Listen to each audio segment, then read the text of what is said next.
bienvenidos a todos. Es increíble que ya pasaron las 4 semanas. No puedo creer que ya se acabó el curso.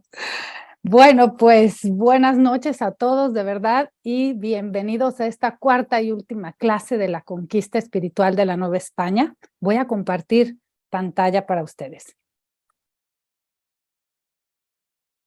Y ahí estamos. Muy bien. Bueno, pues muy bienvenidos. El día de hoy vamos a tratar acerca de la simbología del espacio arquitectónico conventual. Yo quisiera comenzar esta clase recapitulando un poco algunos aspectos referentes a la construcción de los conventos. Estos aspectos que hemos visto en las primeras clases, los quiero retomar ahora para darle un poco de contexto a este tema tan interesante y para poder sobre todo conectar las ideas principales. Recordemos entonces que en un principio la corona española le concedió a las 3 órdenes mendicantes, a saber, vamos a recordar, franciscanos, agustinos y dominicos, pues les dio toda clase de privilegios, no solo eclesiásticos, les dio privilegios también políticos para facilitar pues todo este proceso de la evangelización en estos nuevos territorios. Y bueno, la corona española les había otorgado este poder, porque ellos sabían que los misioneros se iban a enfrentar con una labor mucho más dura quizás que los conquistadores, porque se trataba de un continente nuevo, completamente desconocido hasta ese momento, y además es que se dudaba seriamente que los indígenas tuvieran capacidad intelectual, se dudaba incluso hasta de su capacidad espiritual. De esto también ya hablamos al principio de este curso, porque hasta ese momento ellos no sabían bien a bien si iban a tratar con gentes hasta cierto punto salvajes, ¿no? Entonces, bueno, los misioneros iban a lidiar con lugares desconocidos, con tierras no exploradas, con gente que no hablaba un idioma diferente, hablaban varios idiomas diferentes y tenían que capacitarlos para los oficios, tenían que darles escolaridad, educarlos, iban a civilizarlos, pero sobre todo, y lo más difícil, iban ellos con la misión de lograr que los indígenas dejaran atrás la idolatría y conseguir una verdadera conversión. Es decir, que los misioneros tenían que ganarse la confianza de los indígenas, convencerlos de que los astros y la lluvia pues no eran Dios y que en cambio había un Dios único que los amaba, cosa de verdad casi imposible de creer después de la tremenda destrucción que habían hecho con ellos en la Guerra de la Conquista, dificilísimo de creer para ellos. Entonces, bueno, eso fue más difícil que someterlos, que maltratarlos y que ponerlos a trabajar a destajo para la corona, que era lo que hacía el sistema de hacienda o la encomienda ejercida por los conquistadores. Y bueno, pues los misioneros iban, en pocas palabras, por el alma de los indígenas. Y por esa razón se les va a dar a estas 3 primeras órdenes mendicantes pues un amplio poder de acción y autoridad sobre los indígenas en la Nueva España, porque ellos se lanzaron pues a una aventura un poco más peligrosa. Y ocurrió que fueron logrando poco a poco los objetivos, pero una vez conseguidos los propósitos, tanto la corona española como las autoridades eclesiásticas comenzaron a suprimir los privilegios que tenían las órdenes mendicantes. Y bueno, pues las razones por las que se va a motivar este cambio de política religiosa pues fueron varias. Principalmente fue porque comenzaron a construirse muchos y muy grandes conventos. Entonces las órdenes religiosas, bueno, pues empezaron a estar verdaderamente en posesión de grandes propiedades. Ahí tienen ustedes una muestra. Y bueno, pues las órdenes mendicantes para 1580 comenzaron pues a ponerse en vigor, algunas ordenanzas reales ya totalmente se puede decir antimendicantes. fue el arzobispo Alonso de Montúfar quien va a comenzar a restarles poco a poco el poder a las órdenes, a pesar de que él había sido un fraile dominico, por cierto. Y bueno, entonces el clero secular comenzó a reclamar para ellos los bienes que tenía el clero regular. Es decir, las propiedades que tenían las tres órdenes, franciscanos, dominicos y agustinos, era lo que ellos estaban reclamando. Las propiedades, les reclamaron también los derechos parroquiales. Y bueno, a ver, no era que fueran a echarlos de sus conventos, no, pero querían que los terrenos que ocupaban fueran propiedad de la iglesia diocesana y no de los frailes, y querían ser ellos también los párrocos de las iglesias conventuales. Es decir, no les iban a prohibir a los frailes dar misa en un momento dado en los templos de sus conventos, pero la misa que se ofrecía los domingos iba a estar a cargo de un párroco. Ellos querían ser los párrocos de esas iglesias conventuales. En fin, por lo que se refiere también a la construcción de los conventos, hay que decir que entre las tres órdenes, pues había una especie de rivalidad o competencia que provocó cierto recelo entre ellas y una competencia.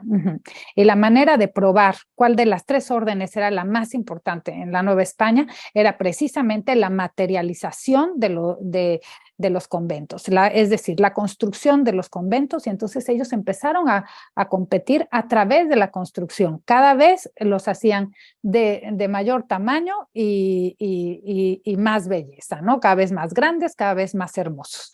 Entonces, pues uno de los temas que se discutió ampliamente durante el primer concilio eclesiástico mexicano fue precisamente el de la construcción de los monasterios, porque esta competencia entre ellos pues estaba provocando que los frailes se alejaran del voto de la pobreza, que acuérdense que la pobreza era el carácter principal de una orden mendicante. Por eso eran mendicantes. Acuérdense que la palabra mendicante viene de mendicidad.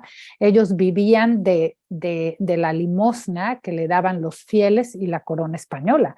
Entonces, bueno, pues estaban perdiendo, digamos que ese voto de pobreza que los tenía que caracterizar.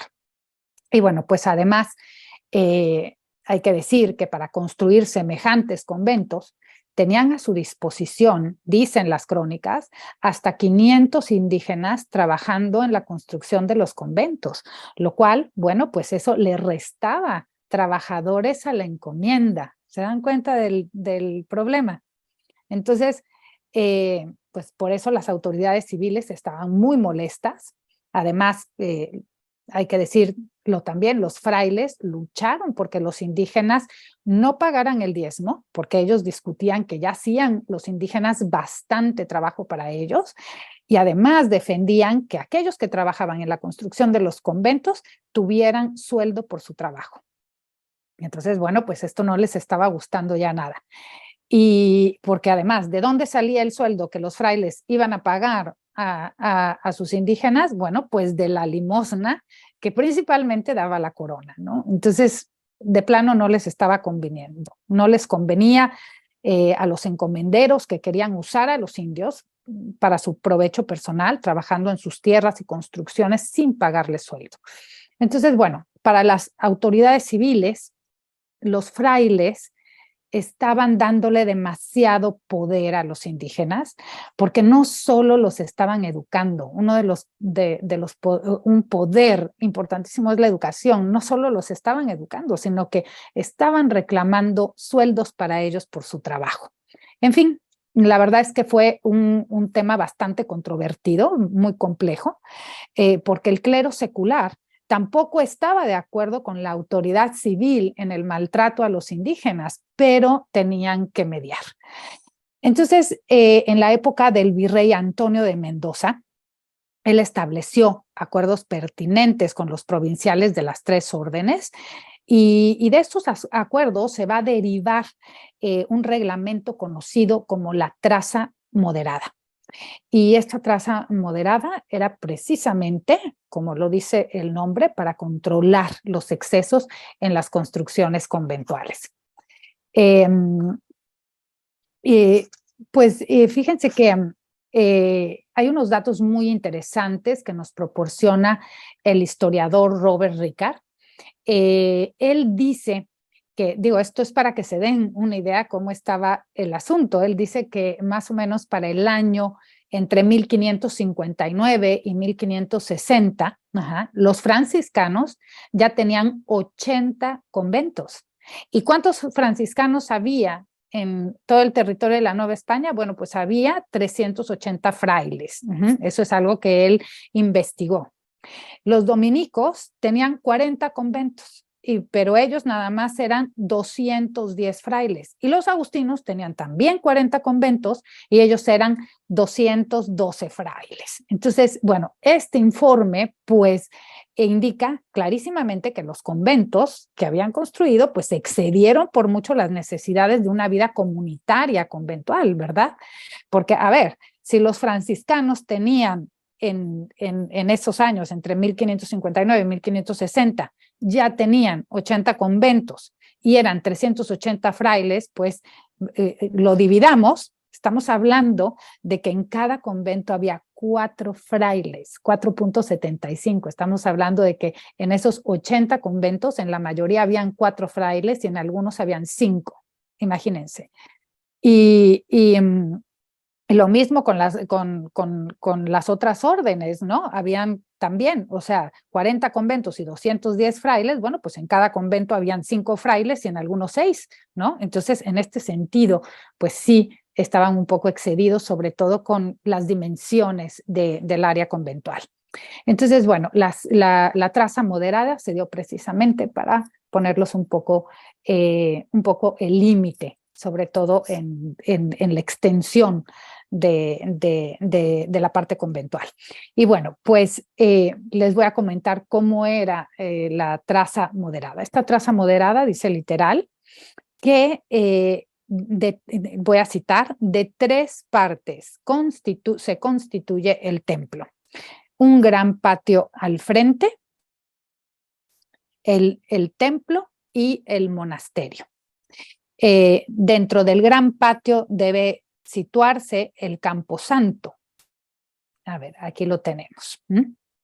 Entonces, dentro del gran patio o atrio debe situarse el camposanto y el atrio debe de tener 3 puertas. Bueno, pues aquí tenemos esta ilustración en donde estamos viendo el gran tamaño que tenía el atrio y, y las partes del convento, ¿no? También la traza moderada decía que en el crucero de los ejes del atrio tenía que haber una cruz. Aquí la vemos en medio del atrio. En este caso no la tiene, pero bueno, aquí está la cruz. Y en los 4 ángulos del atrio tenía que haber una capilla posa. Aquí las tienen ustedes señaladas. Aquí hay 1, 2, 3 y 4. La fachada del templo, decía esta traza moderada, tenía que tener un altísimo inmafronte con lujosa portada. A lo que se refiere con el inmafronte es el muro de la fachada, que tenía que ser bastante alto para que le diera presencia al templo. Y también decía que debía haber una capilla abierta como parte de la fachada del convento. Y bueno, también otra de las reglas es que el templo tenía que ser de una sola nave, con la puerta principal al poniente y el altar mayor al levante. Y sobre la puerta principal, una bóveda tenía que sostener el coro. Bueno, pues aquí tienen ustedes 2 ejemplos, las plantas de los conventos de Acolman y de Tiripetío. Y aquí vemos, esta es la planta de una sola nave. Y aquí vemos ya cómo está proyectado a un lado el convento. Pero fíjense, por favor, que esta es este otro, es San Agustín de Acolman. San Agustín de Acolman tenía 2 claustros. Vean acá, uno y otro. Uno pequeño y otro mucho más grande. Entonces, bueno, esas son el tipo de cosas que en la traza moderada se estaba tratando de restringir. El convento tenía que tener un solo claustro, ¿no? Por eso pongo aquí el ejemplo de Tiripetío. Y bueno, también decía la traza moderada que sobre la puerta principal tenía que haber una bóveda que sostuviera el coro. Entonces, aquí tenemos este hermoso ejemplo del convento dominico de San Jerónimo. Es la vista del coro, que está aquí arriba. Esta es la parte del coro. Ahí alcanzamos a ver un órgano. Y lo que está abajo del coro le llamamos sotocoro. Entonces, eso lo tenía que tener. Y también el muro testero del templo decían que tenía que ser rectangular, poligonal, y excepcionalmente se podía hacer también en semicírculo. Vamos a ver un muro testero. El muro testero, decía también la traza moderada, tenía aquí recubierto con un retablo. Vean, por favor, este ejemplo precioso es el convento franciscano de San Miguel, Huejotzingo. Y aquí alcanzamos a ver que el muro testero, que es este que está atrás, por eso la testa, la cabeza, es poligonal. Aquí vemos cómo aquí hay un ángulo y otro, y aquí lo tenemos cubierto con todo este retablo. Déjenme decirles que los retablos se hicieron ya muy al final, se empezaron a construir al final del siglo XVI y la mayoría de ellos se terminaron en el siglo XVII, y no los incluimos en este curso porque el puro tema de los retablos y los retableros, los pintores que trabajaron en los retablos y los escultores, los imagineros, todo este tema de retablos y retableros da para un curso de 4 clases y más, ¿no? Entonces, bueno, pues tenía que estar el muro testero cubierto con el retablo, ¿no? Que porque era el altar. Y luego hablaba esta traza moderada acerca de que el monasterio se tiene que construir alrededor del claustro. Tiene que ser la parte más atrayente y más evocadora del monumento. ¿Por qué? Porque el claustro es el lugar donde los frailes se relajaban y tenían la meditación. El claustro representaba el jardín del Edén. Entonces, ese jardín en donde todavía no había entrado el pecado. Entonces, era el lugar en donde ellos meditaban. Vamos a recordar también que en los pasillos solían tener en los 4 ángulos de la secuencia de arcos de toda esta arcada, ellos en cada una de las esquinas, porque era cuadrangular, tenían también escenas de la pasión de Cristo. Entonces, era toda una meditación que los frailes tenían ahí acerca de ese jardín del Edén, donde no había pecado, y cómo por nuestro libre albedrío habíamos escogido el mal y habíamos perdido ese jardín del Edén, y había entrado el pecado al mundo. Y cómo Jesús viene al mundo y se ofrece como sacrificio para el perdón de esos pecados. Entonces ahí era un lugar. Acuérdense que el claustro, por eso se llama claustro, porque era la parte privada del convento. Entonces era como muy importante que esta parte en donde ellos estaban llamados a la meditación y a hacer sus ejercicios espirituales, bueno, pues fuera un espacio realmente evocador.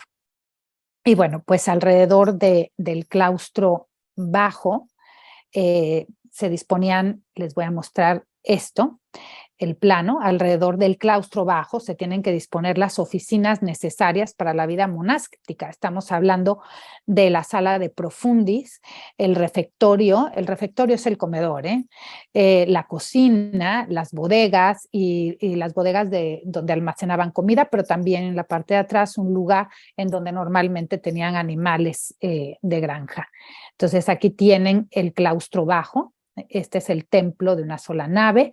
Aquí ustedes pasan a la portería. Normalmente hay un gran vestíbulo, pasan al refectorio, que el refectorio es el comedor. En este caso, bueno, tienen el cubo de la escalera, pero aquí enfrente está la sala de profundis, que es una sala donde ellos tenían juntas y celebraban sus capítulos, y también se usaba a veces para trabajar o para meditar. Aquí estaba la cocina, este es el área de las bodegas, y en los patios era donde tenían, bueno, algunos sembradíos y también animales domésticos. También estaba el acceso, ¿verdad?, a la sacristía, desde la sala de profundis, el acceso a la sacristía que te llevaba naturalmente al templo. Y aquí estamos viendo el claustro alto, que en el claustro alto, bueno, pues se encuentran, aquí lo vemos señalado, las celdas, es decir, las celdas, el lugar donde duermen los frailes, y la biblioteca. El antecoro, porque hay una área aquí arriba que conecta con el coro. Y la biblioteca normalmente está en la parte de arriba. Algunos conventos tenían también en el coro alto una pequeñita capilla. Bueno, pues eso era la traza moderada y lo que tenía que tener el convento, y no más que eso. Bueno, pues toda esta disposición de las áreas conventuales tenía toda una simbología, y esa simbología iba a estar basada en las Sagradas Escrituras. Y esto se debió a una corriente teológica española que fue auspiciada por el cardenal Francisco Jiménez de Cisneros. Y permítanme explicarles por qué es importante entender este contexto. Bueno, Francisco Jiménez de Cisneros fue un hombre muy, muy interesante y además poderosísimo en su época. Fue un teólogo y estadista graduado en las universidades de Alcalá, de Salamanca, de Roma. Perteneció a la orden franciscana y pues fue uno de los fundadores también de la Universidad de Alcalá. Además, entre las muchas cosas que hizo, él fue confesor nada menos que de la reina Isabel la Católica.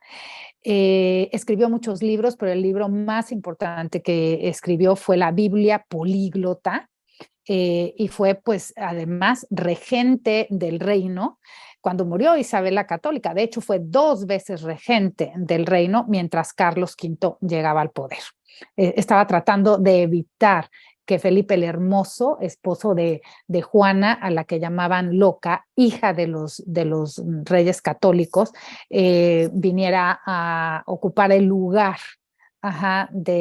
de Fernando. Entonces, bueno, pues él fue regente en lo que Carlos V, que era hijo de Juana y de Felipe el Hermoso, llegara a ocupar su lugar. Acuérdense que Carlos V fue Carlos V y primero de España y de Alemania, respectivamente. Bueno, este hombre poderosísimo y sabio, pues fue un personaje muy destacado en su tiempo, pero una de las cosas más importantes que hizo y que es desconocida por muchos es que él emprendió la reforma de la Iglesia Católica. Fíjense que esta reforma que él emprendió la hizo todavía en vida de los reyes Isabel y Fernando. Y él fue quien comenzó a reformar la iglesia, y esto lo hizo ante la relajación y los excesos, la vida superopulenta del clero secular que se estaba viviendo en la época renacentista. Acuérdense, cuando la corrupción llegó hasta la Santa Sede, es la época en que incluso hubieron papas que dejaron bastante que desear y corruptos, ¿no? Entonces, bueno, pues él emprendió esta reforma de la iglesia y la comenzó 25 años antes de que apareciera Lutero. Y eso poca gente lo sabe, pero en fin. Bueno, les digo que el cardenal Cisneros, él se murió en 1517, pero dejó un legado muy, muy importante para la iglesia como parte de esta reforma que inició, porque él señalaba la importancia de volver a las fuentes patrísticas, es decir, a lo que decían los padres de la iglesia. Él señalaba la importancia de volver al pensamiento escolástico y metafísico de Santo Tomás de Aquino, con el objetivo de resistir estas corrientes humanistas que se estaban dando en el Renacimiento, que estaban maravillosas, pero que si te dejabas llevar por todo aquello, por toda esa avalancha de clasicismo que estaba ocurriendo en ese sentido, bueno, pues la gente de la iglesia, en su admiración por el mundo clásico, ustedes saben, Grecia, Roma, las filosofías griegas, bueno, pues todo esto había ocasionado que se relajaron pues bastante las prácticas de la fe dentro de la iglesia.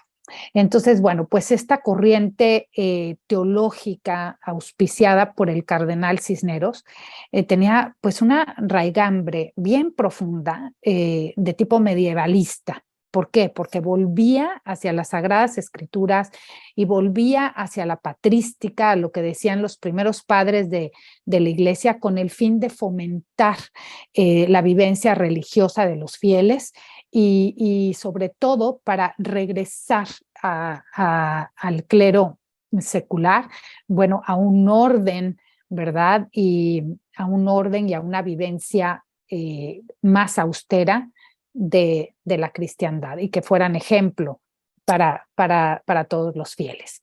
Y bueno, pues esta reforma, esta manera de pensar que el cardenal Cisneros exponía, volvía hacia la filosofía escolástica. ¿Y cómo se relaciona esto con los conventos? Bueno, en cuanto a la arquitectura y el arte en los conventos novohispanos, la obra de arte iba a ser concebida desde este pensamiento escolástico, que es muy interesante porque en el pensamiento escolástico no existe propiamente una estética, es decir, no se habla de las cosas bellas o de lo desagradable. Es completamente diferente. En este pensamiento filosófico, la obra de arte, sobre todo pues en la época medieval, desde esta filosofía escolástica, tiene un valor profundamente utilitario, porque desde el punto de vista escolástico, lo importante no es que el artista opere bien, sino que cree una obra que opere bien. Es decir, el artista no tenía que hacer las cosas perfectas, pero sí tenía que hacer algo que comunicara. O sea, teóricamente no se exigía que los artistas, no se exigía a los artistas, bueno, que sus obras fueran de perfección naturalista, como en el Renacimiento, no se les exigía naturalismo, originalidad creativa. Más bien las obras tenían que servir como objetos transmisores de los mensajes religiosos, de los mensajes moralizantes y del evangelio que trataba de enseñar la iglesia. Entonces, se trataba de una obra, las obras de arte, se trataban de obras eminentemente didácticas, es decir, no perfectas, pero que funcionaran para comunicar y para enseñar a la gente. Por eso ustedes, la clase pasada, cuando veíamos pues todas estas obras de arte tequitqui, ¿por qué no se les exigía a los indígenas forzosamente tallar la piedra como los canteros españoles? Porque los dejaban que ellos también participaran de la manera que ellos sabían hacerlo. No era importante que el cuerpo humano en sus tallas de piedra, en la cantera y en las fachadas de las capillas posas y de las iglesias estuvieran perfectas o con las proporciones perfectas, la simetría perfecta. No, lo que era importante es que aquella imagen comunicara el mensaje del evangelio. Eso era lo que tenía que operar. Entonces, bueno, pues se trataba, como les decía, de una obra pues eminentemente didáctica y de acuerdo con este pensamiento y aunado al sentido litúrgico y mesiánico de la conquista espiritual, bueno, pues la traza del convento pues tuvo un profundo simbolismo. Miren, yo aquí les estoy poniendo algunos libros que son muy importantes. Si alguien está más interesado en más detalles acerca del simbolismo de la arquitectura conventual, porque una clase de hora y media es bien corta para abarcar todo esto, sobre todo les recomiendo este primer libro de Marta Fernández. Bueno, y ahora sí, vamos a arrancar con lo que es el simbolismo del convento. Una de las cosas más importantes en este sentido del simbolismo va a ser el emplazamiento del edificio. Bueno, aquí tienen ustedes este ejemplo, el emplazamiento del edificio dentro del programa típico de los conventos novohispanos contempló la edificación en alto sobre una plataforma. La plataforma sobre la que tenía que ser construido el convento simboliza al monte Sión, ahí donde se cree que Salomón edificó el primer templo a Dios, a Yahvé.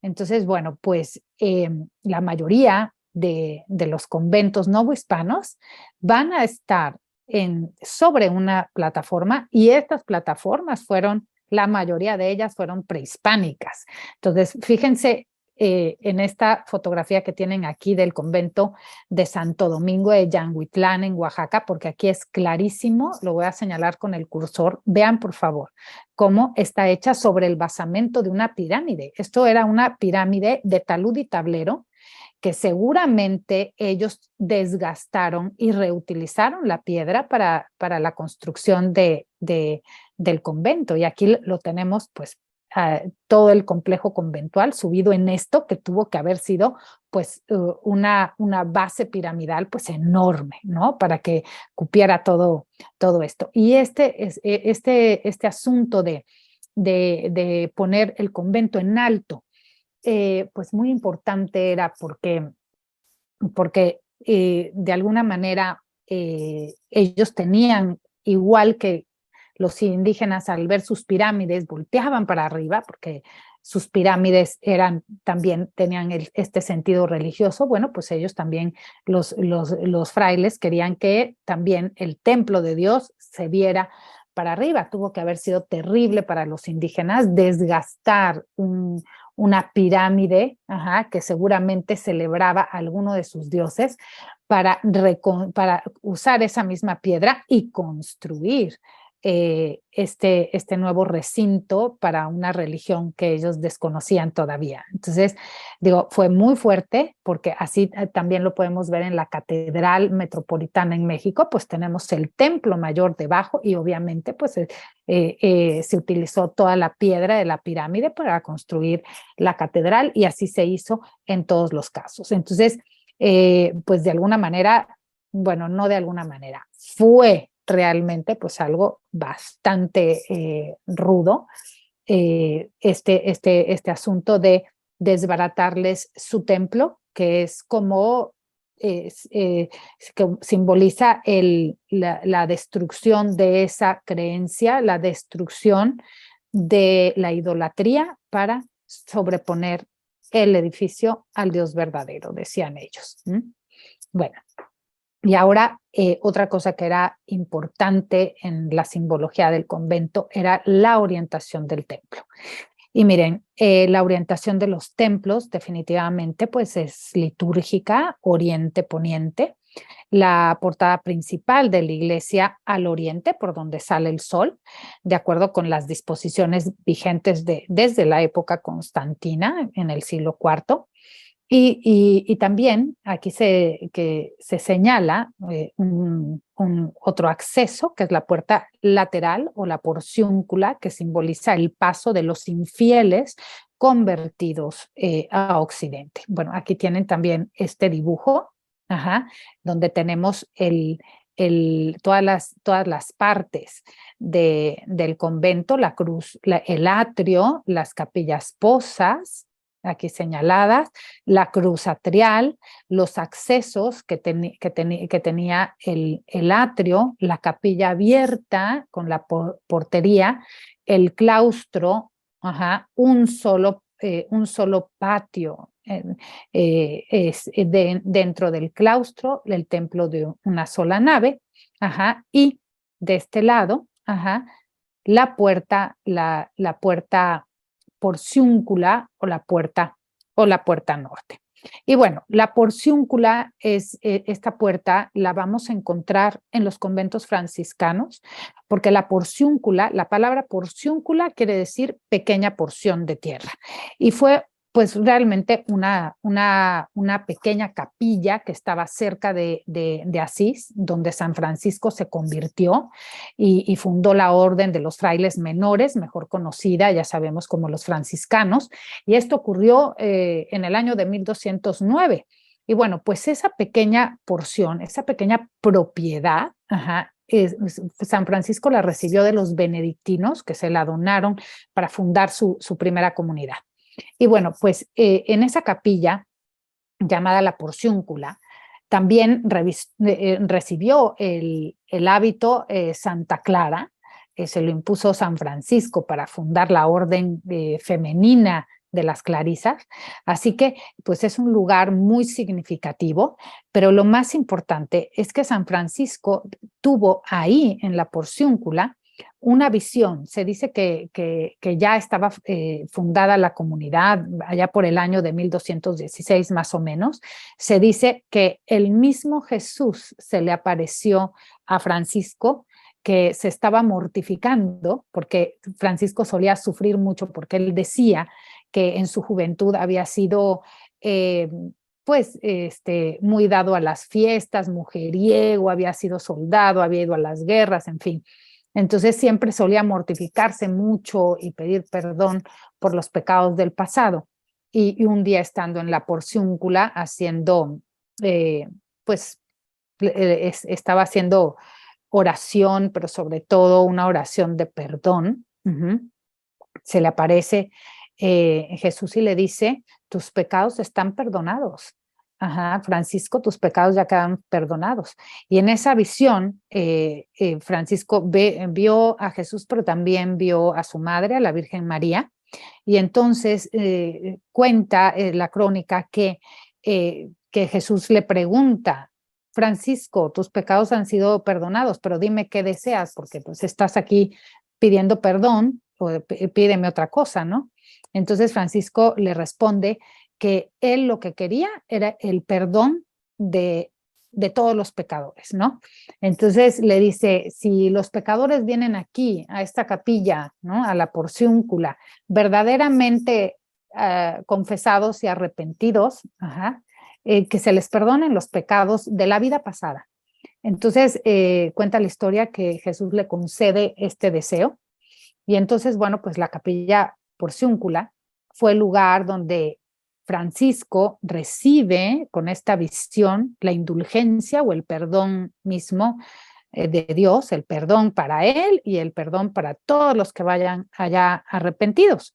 Y desde entonces, bueno, se conoce esto como la indulgencia de al porciúncula o el perdón de Asís, que más tarde fue una indulgencia que fue aprobada por el Papa Honorio III, porque claro, Francisco tuvo que pedir permisos y le tuvieron que creer que Jesús le dijo, etcétera. Entonces, bueno, pasó por una serie de trámites hasta que el Papa Honorio III concede esta indulgencia. Y bueno, pues años después, ya con el Papa Gregorio XV, esta indulgencia se hizo extensiva en un jubileo de la porciúncula a todas las iglesias franciscanas del mundo.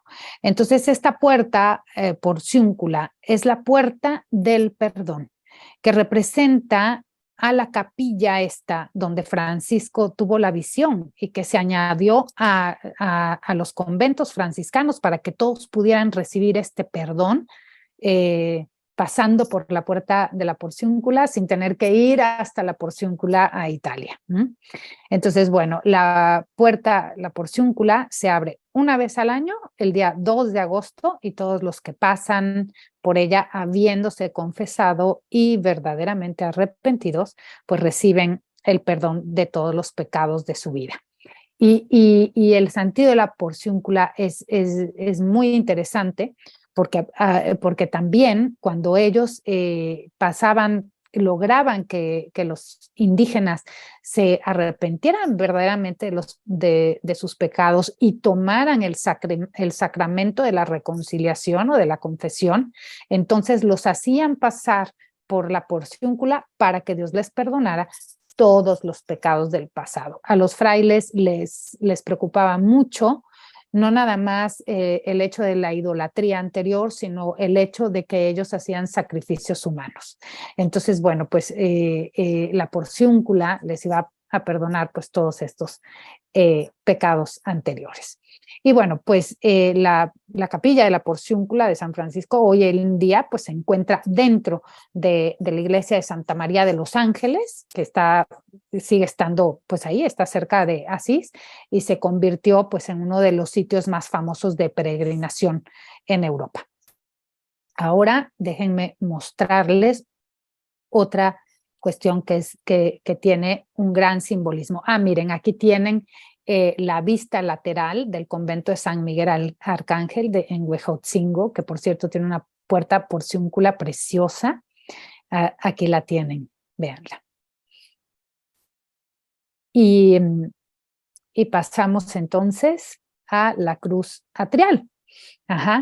Pues es muy importante la cruz atrial, porque en la cruz atrial se veneran todos los atributos de la pasión de Cristo.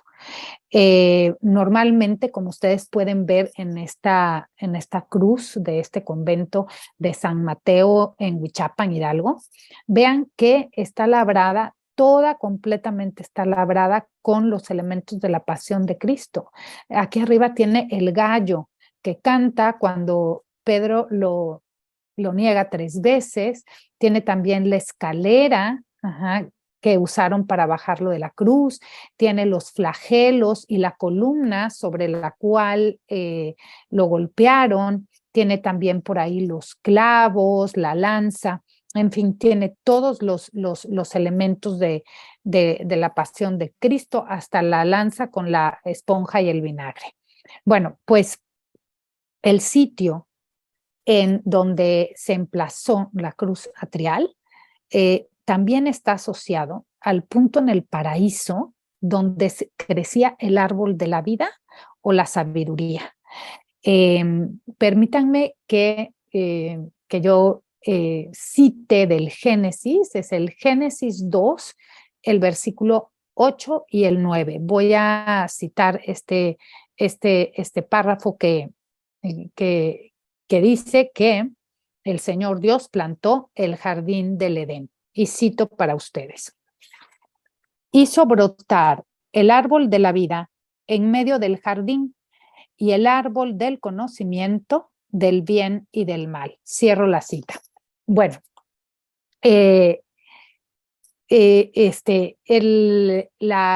lo que está representando la cruz atrial es precisamente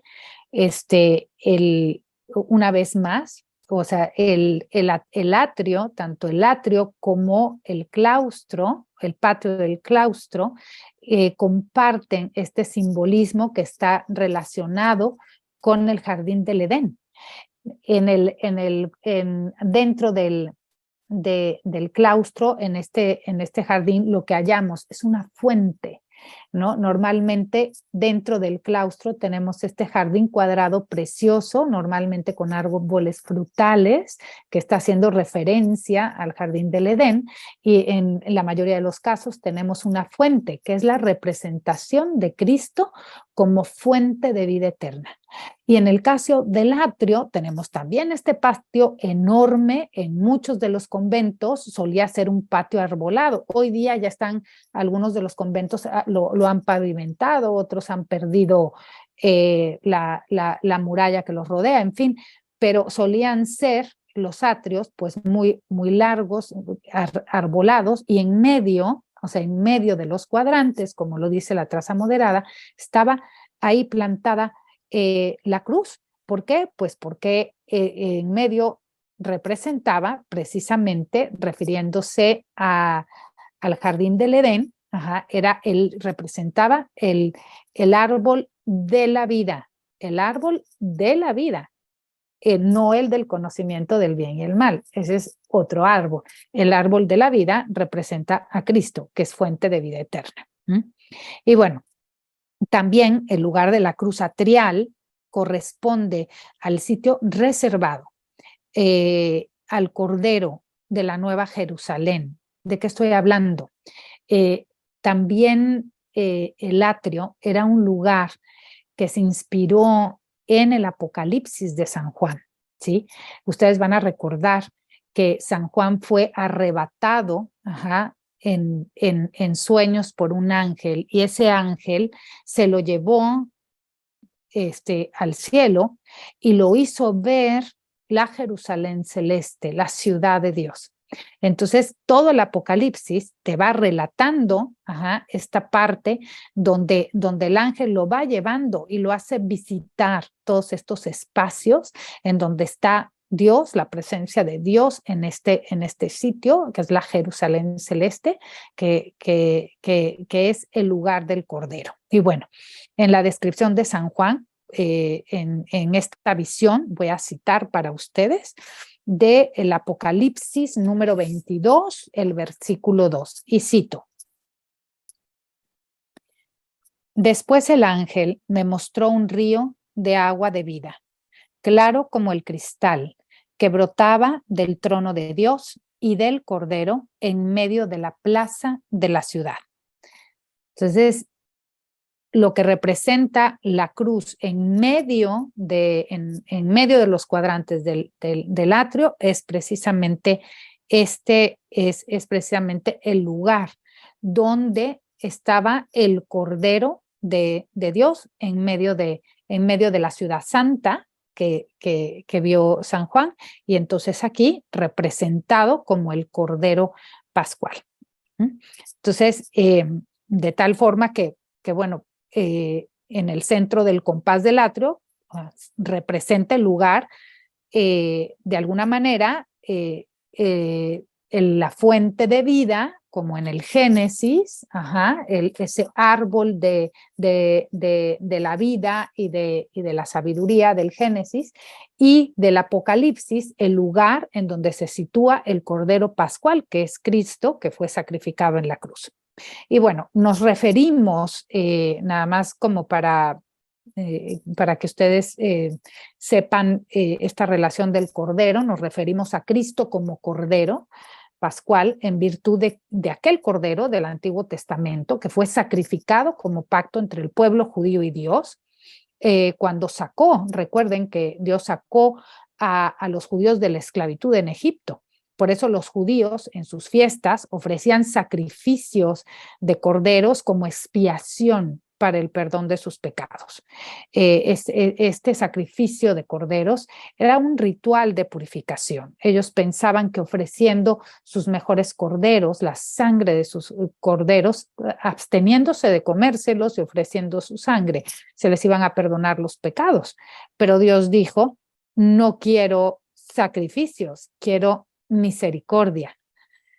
Así que la pasión de Cristo viene a ser ese sacrificio de Dios para el perdón ya definitivo de los pecados, y de ahí en adelante pues ya no más sacrificios de animales, sino misericordia. Entonces, bueno, la cruz atrial está colocada al centro del atrio como un recordatorio del sacrificio de Cristo, y simbólicamente como ese río de aguas cristalinas, como ese río de vida eterna en medio de la plaza de la Jerusalén celeste, que es lo que representa el atrio.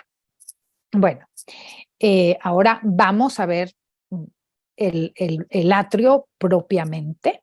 Miren, aquí otra cruz atrial preciosa. Esta tiene una base muy hermosa, porque fíjense que es una corona de espinas, la base de esta cruz. Muy sencilla, pero muy hermosa. También San Miguel Huejotzingo. Y bueno, pues vamos al atrio. Aquí en el atrio, los conventos novohispanos, bueno, se construyeron los atrios pues de un gran tamaño, porque su función era, como ya lo habíamos hablado en clases anteriores, era la función de congregar a la población indígena para su educación en la fe, para su escolaridad y también para adiestrarlos en los diferentes oficios que les estaban enseñando los frailes. Entonces el atrio fue un sitio de enseñanza dedicado a la divulgación también del culto católico. Vean por favor una vez más aquí las capillas posas, en los cuadrantes. Vean aquí en chiquito, está muy pequeñita, pero aquí está la cruz atrial. Y bueno, pues estas prácticas adoptadas por las órdenes mendicantes, vean aquí, se adaptaron al sentido procesional que tiene el atrio, en donde las capillas posas también tienen pues una gran importancia. Vean aquí el grabado de Fray Diego de Valadez. Este grabado ya lo habíamos visto, ¿se acuerdan que lo vimos para ver cuál era la función del atrio? Entonces recuerden que el atrio, bueno, también era para la enseñanza. Vean aquí el fraile con su indicador, ¿no? Aquí están enseñándoles la historia de la salvación, la creación del mundo, les están aquí enseñando a leer y escribir, les están enseñando aquí también, o sea, por un lado la escolaridad y por otro lado los sacramentos. Aquí se le está enseñando el sacramento de la penitencia o la confesión, el sacramento del matrimonio, en fin. Entonces, bueno, tenía toda esta función didáctica. Y vean que aquí están representadas también las 4 capillas posas, en donde también hay un fraile enseñando. Y bueno, acerca de las capillas posas, los tratadistas y los teólogos de la Edad Media sostienen que las procesiones religiosas tienen el mismo sentido que la peregrinación del pueblo judío a través del desierto en busca de la tierra prometida. Vamos a recordar que ellos estuvieron dando vueltas 40 años en el desierto, dando vueltas por la desobediencia a Dios. Vamos a recordar que cuando Moisés tuvo que subir al monte, y le fueron dadas las tablas con los 10 mandamientos de la ley de Dios, cuando él baja, porque se tardó mucho, los encuentra adorando a un becerro de oro. Entonces, bueno, el pueblo judío le fue infiel a Dios varias veces, por eso tuvieron que peregrinar 40 años en el desierto, de tal forma que las capillas posas, las 4 capillas posas, simbolizan ese tiempo de peregrinación de los judíos antes de llegar a la tierra prometida, que es lo mismo que para nosotros. Nosotros somos peregrinos en esta tierra, y los 40 años son significativos del tiempo que nosotros vamos a peregrinar en esta tierra hasta que alcancemos santidad y entonces hallemos la tierra prometida, que es el cielo con Dios. Bueno, entonces estas 4 capillas posas simbolizan, hablando del peregrinar del desierto de los judíos, simbolizan las 4 escuadras en las que se dividieron las 12 tribus de Israel por órdenes divinas. Esto ustedes, si quieren, lo pueden ver ampliamente en el libro de Números. Yo voy a citar un fragmento para ustedes. Miren, ahorita, bueno, voy a citar primero y ahora les explico. Cito de Números, de Números 2. El Señor Dios dijo a Moisés y a Aarón: los israelitas acamparán alrededor de la tienda del encuentro a una cierta distancia, cada uno junto a su estandarte bajo las insignias de sus casas paternas. Cierro la cita. Miren, cierro la cita porque son varios versículos, es una cita larguísima de 2 páginas, pero Dios les ordena que se pongan en los 4 puntos cardinales rodeando la tienda del encuentro. ¿Qué es la tienda del encuentro? Bueno, la tienda del encuentro es esa tienda de campaña en la que ellos llevaban el arca de la alianza. ¿Qué era el arca de la alianza? El arca era esa caja en donde adentro contenía los 10 mandamientos que Dios le dio a Moisés para el pueblo judío. Entonces, lo que dicen todos esos versículos es que va poniendo en cada uno de los puntos cardinales, va dividiendo a las 12 tribus de Israel, con lo cual, aquí tenemos, o sea, es lo que es el simbolismo que tienen las capillas posas. Entonces, aquí, al norte, la tribu de Judá, de Isaacar, de Zabulón, aquí la tribu de Rubén, Simeón y de Gad, la tribu de Dan, Aser y Neftalí en este ángulo, y en este otro la tribu de Efraín, de Manasés y de Benjamín. Todas ellas avanzaban rodeando la tienda de la alianza, del arca de la alianza, que estaba en medio, ¿no? Entonces, bueno, pues ahí tiene sentido pues todo este simbolismo de las capillas posas. También, bueno, ahí tienen una capilla posa muy bonita, para que ustedes la vean con los ángeles alrededor. Es una capilla posa en Huejotzingo, Puebla. Así que bueno, pues las capillas posas simbolizan las 12 tribus de Israel rodeando, como les decía, el arca de la alianza. Así las capillas posas pues rodean, como les decía, la cruz, que es el símbolo pues de la nueva alianza de Dios con el hombre, ¿no? El símbolo de Jesucristo. También las capillas posas simbolizan los 4 ríos que se describen en el Génesis, los 4 ríos del paraíso. Permítanme citar eso también, porque es importante. Cito del Génesis número 2. Del Edén nace un río que riega el jardín, y desde ahí se divide en 4 brazos. El primero se llama Pisón, que recorre toda la región de Havilá, donde hay oro. El segundo se llama Gijón, es el que recorre toda la tierra del Cus. El tercero es el Tigris, que pasa al este de Asur. Y el cuarto es el río Éufrates. Cierro la cita.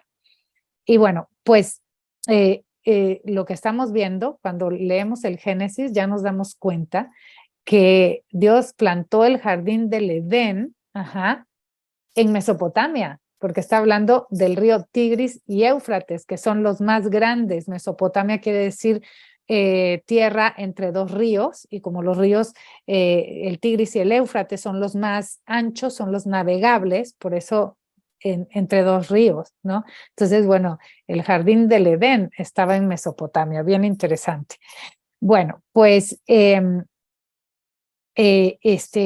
pues las capillas posas pues también están haciendo alusión a esos 4 ríos que están regando este jardín del Edén, que le dan vida a este jardín del Edén. Y además de las sagradas escrituras, en esta simbología del espacio conventual, también la simbología conventual se inspira en la patrística, es decir, en lo que decían los antiguos padres de la iglesia. Y en este caso, sobre todo en San Agustín, porque San Agustín escribió este libro maravilloso que es La Ciudad de Dios. Entonces, permítanme también, voy a citar un fragmento de la Ciudad de Dios. Y cito, para que así lo entendamos mejor, por el paraíso puede entenderse la vida de los bienaventurados. Por sus 4 ríos, las 4 virtudes cardinales: prudencia, fortaleza, templanza y justicia. Por los 4 ríos del paraíso, los 4 evangelios. Por los árboles fructíferos, a los santos. Por la fruta, a sus obras. Por el árbol de la vida, el santo de los santos, que es Jesucristo. Y por el árbol de la ciencia del bien y el mal, el propio albedrío, la voluntad propia. Cierro la cita. Entonces, bueno, ahí una meditación también de San Agustín, interpretando, ¿verdad? De a qué se refiere, pues, de los ríos y los árboles del Génesis, porque acuérdense que todo lo que se describe del paraíso y del Génesis es una poesía, ¿no? Llena de simbolismos. Y bueno, pues él aquí nos los explica, ¿no? Los 4 ríos del paraíso, también, o sea, las 4 virtudes cardinales, ¿no? Ya ahorita vemos en ellos los pilares de la iglesia, los 4 evangelistas, ¿no? Los árboles frutales que tenía el paraíso y los árboles que habían en el atrio. Bueno, pues entonces los santos, las frutas, bueno, las obras de esos santos, la cruz en medio, bueno, pues el santo de los santos, el árbol, de la vida, pues representa, ¿no? A Jesús, que es el que da la vida eterna, ¿no? Y ya el árbol de la ciencia del bien y el mal, esa es otra cosa, porque ese es lo que representa, es nuestro libre albedrío, la voluntad propia. Me encanta San Agustín. Entonces, bueno, pues como ven, el atrio, pues muy, muy inspirado en las Sagradas Escrituras y en la patrística. Eh, Ahora vamos a ver el templo de una sola nave. La iglesia de una sola nave había sido pues ya antes señalada por algunos historiadores como una característica novohispana, en particular de aquí, de esta región y de esta época, pero hoy se sabe que fue difundida en Europa primero, solo que como variante de una planta basilical que fue usada sobre todo en la época del Paleocristiano y después, posteriormente, en la época de conversión de los moros en España. Entonces, esta planta tenía pues una simbología cristocéntrica que los clérigos pues consideraban más apta para la predicación. La consideraban más apta para la predicación porque al no tener divisiones, el oficiante de la misa podía observar a todos sus fieles y los fieles podían observar y oír mejor al sacerdote. Acuérdense que cuando los templos tienen 3 naves, implica que hay que esta, que es la nave principal, está dividida por 2 galerías de arcos. Entonces, estas galerías de arcos dividen el espacio de alguna manera, depende del ángulo en donde estés sentada, tienes espacios ciegos en donde no ves exactamente el altar y tampoco quien está en el altar oficiando la misa tiene también ángulos ciegos. Y bueno, se trataba como de captar la atención de todos ellos porque estaban en época de conversión. Había que ponerles muchísima atención y estar seguros de que ellos te estaban escuchando. Entonces, bueno, pues eso era lo que se trataba con esta planta cristocéntrica y además, sobre todo, volver a la sencillez de la cristiandad primitiva. También era muy importante el sentido el coro alto. Aquí tenemos el coro, la gran ventana coral, alcanzamos una vez más a ver el órgano y aquí abajo el sotocoro, que por lo que era importante este espacio del sotocoro es porque ahí se ponía en aquel entonces la pila bautismal. Y es que la pila bautismal, por lo general en los conventos del siglo XVI, iba a estar colocada precisamente ahí en el sotocoro, debajo del coro y en la entrada precisamente aquí de las iglesias, porque era el paso de el pecado original al perdón de Dios, ¿sí?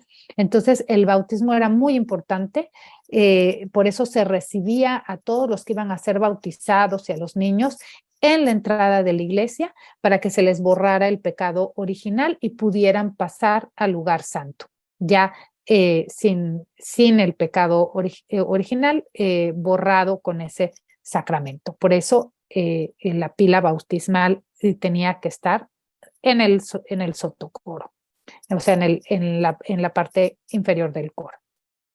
Y bueno, pues la simplicidad de la iglesia primitiva va también aunada a la doctrina de San Pablo. Fue de la mano con el espíritu también de Erasmo de Rotterdam, que reforzó este sentido de la milicia, de la militancia de la iglesia cristiana. Entonces, en conclusión, la iglesia conventual con sus 3 puertas, ¿verdad?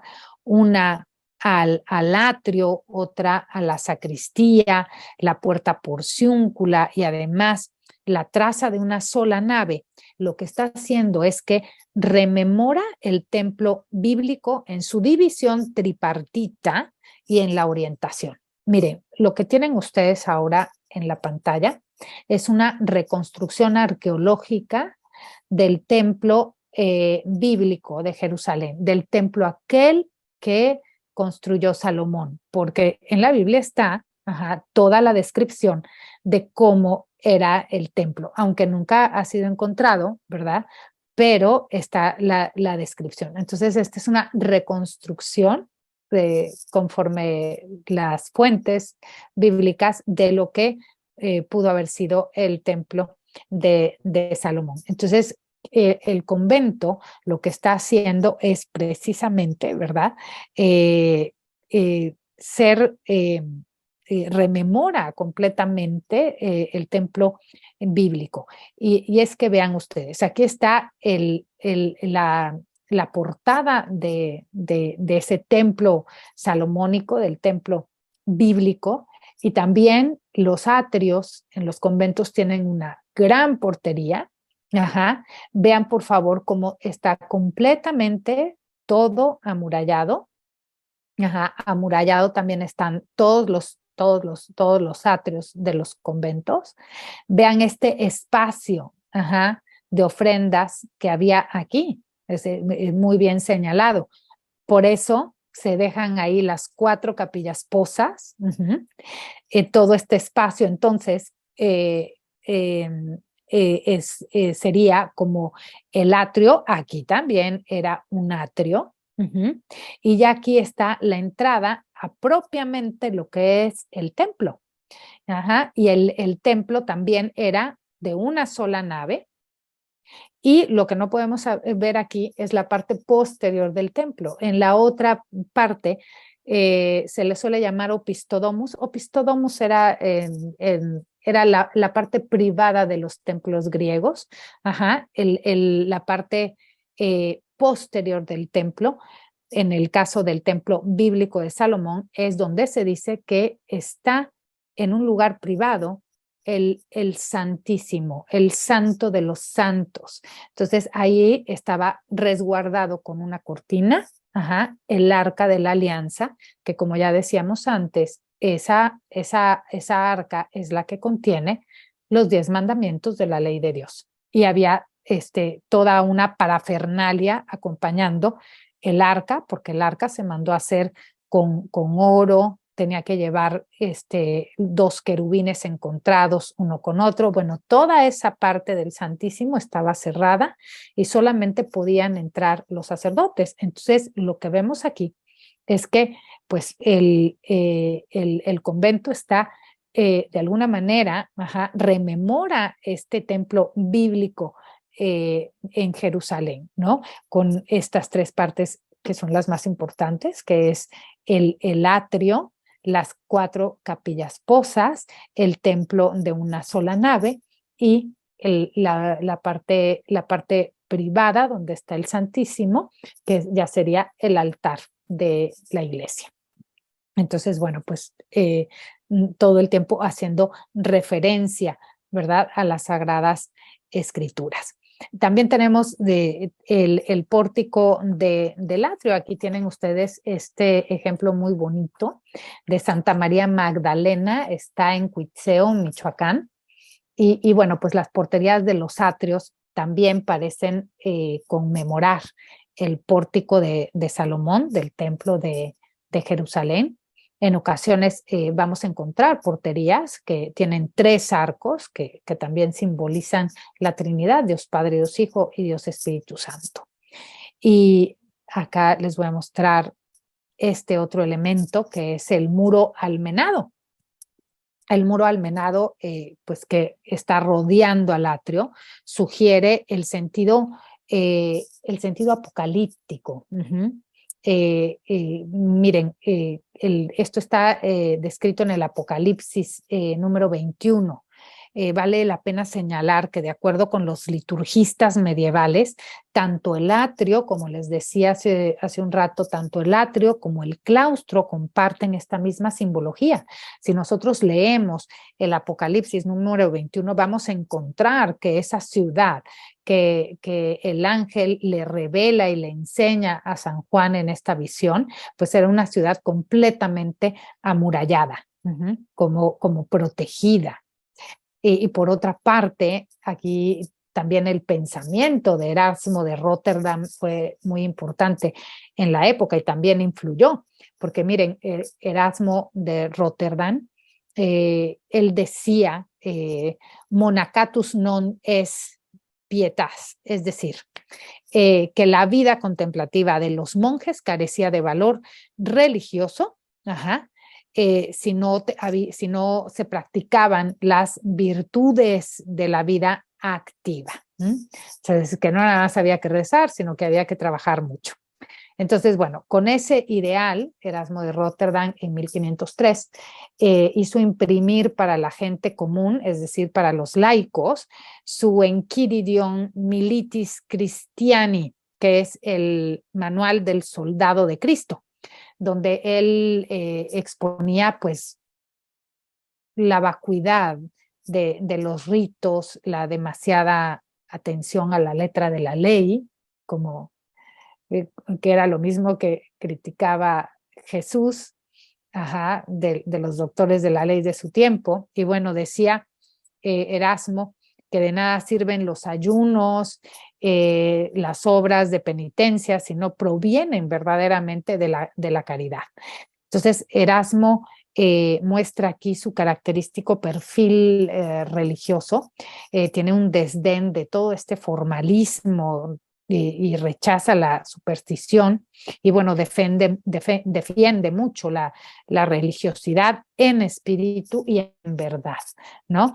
Él quería también esta vuelta a la simplicidad del cristianismo primitivo, una conversión interior, ¿no? Entonces, bueno, pues él habla mucho acerca de este sentido militante, y de nosotros como soldados de Cristo. Entonces, bueno, pues por eso también el convento se va a concebir, como una fortaleza protegida y como si los miembros que estuvieran allí fueran soldados de Cristo. Entonces, la verdad es que también muy interesante, sobre todo les recomiendo leer la descripción de la Jerusalén celeste en el Apocalipsis, porque ahí van a encontrar una descripción pues muy amplia pues de toda la ciudad y sobre todo de las murallas, de las puertas y de los patios, que no iba a dar tiempo de leer todo eso aquí. Pero bueno, también este sentido, ¿verdad?, de los conventos como fortaleza, este carácter defensivo del que pues han hablado muchos historiadores, en virtud de las características que tienen. Nada más vean, por favor, la foto de este convento en Yuriria. Es un búnker, ¿no? Entonces, vean todas las características de las que han hablado los historiadores, con este carácter realmente defensivo. Todos los conventos son masivos, austeros, almenados, en fin. Bueno, pues se creyó, ¿verdad?, que fueron construidos por temor a un ataque indígena. Y hay que decir que sí hubieron esos ataques indígenas. Les voy a recordar que la clase pasada hablamos precisamente de, hace 2 clases, perdón, hablamos precisamente del área que les tocó evangelizar a los agustinos, que fueron las áreas más rurales. Ellos pues se enfrentaron con los chichimecas, que eran la parte salvaje de los indígenas. Y sí, está documentado acerca de los ataques a los conventos y de los incendios también a un par de conventos agustinos, ¿no? Entonces, bueno, en el caso de ellos sí fue cierto aquello del ataque, pero las muy acertadas investigaciones de muchos historiadores, sobre todo el Instituto de Investigaciones Estéticas del UNAM, ellos plantean que las características del convento pretenden ser la fortaleza, sí, pero la fortaleza espiritual de la iglesia militante. Son la fortaleza espiritual y la prefigura de la Jerusalén celeste. Entonces, el programa arquitectónico del convento se va a concebir entonces como una síntesis bíblica que va a tomar para su proyección principalmente el Génesis y el Apocalipsis, pero además, bueno, toda una gama de fuentes simbólico-litúrgicas para la interpretación de todos estos espacios al interior del convento. Miren, yo aquí les pongo una lista en todos los lugares en donde podemos encontrar referencias simbólicas acerca del espacio y de las funciones del convento, sobre todo, bueno, en el Génesis 1 y 2, pero también ustedes pueden ver esto en el plano revelado para la construcción del Templo de Salomón, y ahí se van a dar cuenta de todas las similitudes. También el libro de los Reyes tiene algunas menciones, el libro de los Números, importantísimo, con la disposición de las 12 tribus de Israel alrededor del Arca de la Alianza. También hay menciones en el Paralipómenos, en Esdras, en Ezequiel. También en los salmos son muy bonitos y muy interesantes, sobre todo los salmos que hablan del templo y de la torre de David. También vamos a encontrar en la carta de Pablo a los Efesios cómo habla de este sentido militante de los cristianos, de la milicia cristiana. Y también, por supuesto, en las visiones apocalípticas de Ezequiel, de Daniel, de Mateo, de Pablo, pero sobre todo en el Apocalipsis de San Juan. Y acerca de la patrística, bueno, pues yo recomiendo muchísimo el libro de la ciudad de Dios.